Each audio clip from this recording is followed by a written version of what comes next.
National Herald వ్యవహారంలో కీలక పరిణామం చోటు చేసుకుంది. మనీ లాండరింగ్ ఆరోపణలపై కాంగ్రెస్ అగ్రనేతలు సోనియా గాంధీ, రాహుల్ గాంధీపై ఈడీ ఛార్జ్షీట్ దాఖలు చేసింది. తద్వారా సోనియా, రాహుల్ పేర్లు తొలిసారి ఒక ఛార్జ్షీట్లో నమోదయ్యాయి.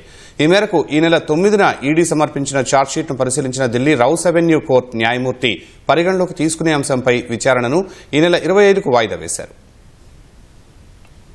నేషనల్ హెరాల్డ్ కేసులో మనీ లాండరింగ్ వ్యవహారానికి సంబంధించి ఎన్ఫోర్స్మెంట్ డైరెక్టరేట్ విచారణ వేగవంతం చేసింది.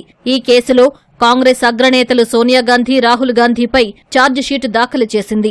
కాంగ్రెస్ సీనియర్ నేత శ్యామ్ పిట్రోడా, సుమన్ దూబేను నిందితులుగా చేర్చింది. మనీ లాండరింగ్ వ్యవహారంపై 2014 జూన్ 26న బీజేపీ నేత సుబ్రహ్మణ్యస్వామి చేసిన ప్రైవేటు ఫిర్యాదును పరిగణలోకి తీసుకున్న రౌస్ అవెన్యూ కోర్టు ఈడీ విచారణకు ఆదేశించింది. 2021లో విచారణ ప్రారంభించిన ఈడీ 2022 జులై చివరి వారం, ఆగస్టు తొలి వారంలో సోనియా, రాహుల్ గాంధీలను ప్రశ్నించింది. 2 రోజుల క్రితం నేషనల్ హెరాల్డ్ పబ్లిషర్స్ గా ఉన్న అసోసియేటెడ్ జర్నల్స్ లిమిటెడ్ ఆస్తుల స్వాధీనానికి నోటీసులు ఇచ్చింది. సుమారు 661 కోట్ల విలువైన స్థిరాస్తి స్వాధీనానికి ఈ నోటీసులు ఇచ్చింది.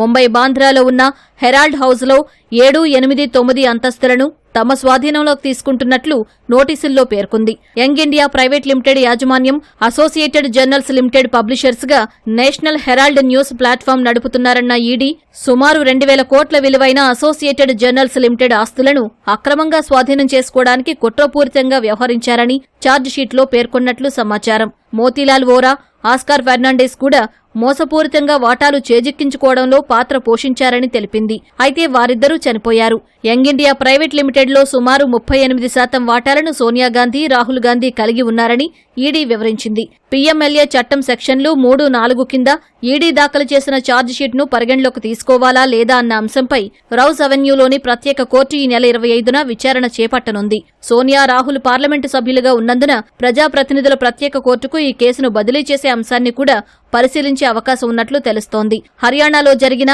రియల్ ఎస్టేట్ ఒప్పందంతో ముడిపడి ఉన్న మనీ లాండరింగ్ ఆరోపణలపై కాంగ్రెస్ ఎంపీ ప్రియాంక గాంధీ వాద్రా భర్త, వ్యాపారవేత్త రాబర్ట్ వాద్రాను ఈడీ ప్రశ్నించిన కొన్ని గంటల వ్యవధిలోనే సోనియా, రాహుల్పై ఈడీ ఛార్జిషీట్ వ్యవహారం వెలుగులోకి రావడం ప్రాధాన్యం సంతరించుకుంది.